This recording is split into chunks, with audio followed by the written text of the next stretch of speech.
Hello and welcome to this tutorial. I'm going to be showing you how to adjust your VAT to be applicable from the 1st of May 2025 to 15.5% on Sage Accounting. What we need to do is to open a company on Sage Accounting by logging into your profile. You log into your profile on Sage Accounting. After you've logged in, then you make sure that you open the company which you need to adjust the VAT. This is going to be applicable on all the companies, so that means that you have to do the same steps, open each and every company that is VAT registered, and then repeat the steps on every company. Open that company and then go through this tutorial with them and adjust the VAT rate. Make sure that you also are cognizant of the changes, because you want to make sure it only affects the invoices from the 1st of May 2025. So you'll click on company, change company settings. Company at the top of your screen, change company settings, and then you will click on VAT settings.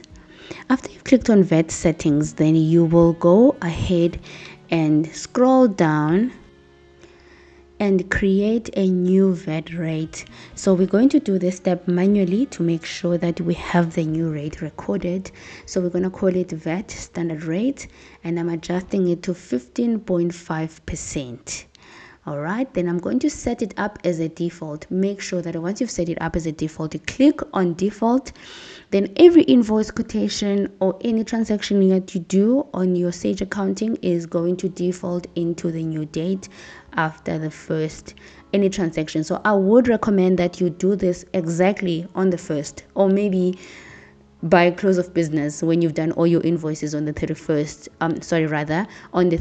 of April 2025. After you've done this, then you can save and close.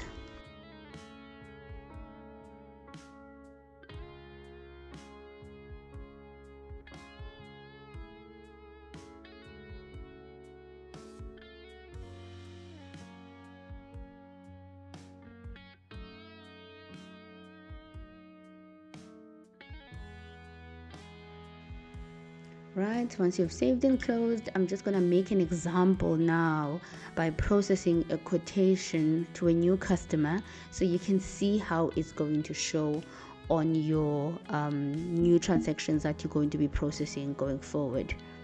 So what you need to understand is that every invoice that is done before the 30th on a VAT 201 submission, we are going to record it as 15%. Then any transaction after the 1st, then we'll record it on the new VAT rate. So what we'll do is that we will separate. We'll have two VAT returns, which we're going to do the 15% for the invoices that are applicable for 15%, and then we're going to do another one for 15.5%. This is going to be this is going to be accommodated by SARS itself, because it knows that now there's going to be new rates that will be applicable going forward. So I hope you enjoyed this video, and please subscribe to my channel, and also do like and share it with anyone who might benefit from this. If using Sage Accounting, you are using the right solution for your small business. Thank you.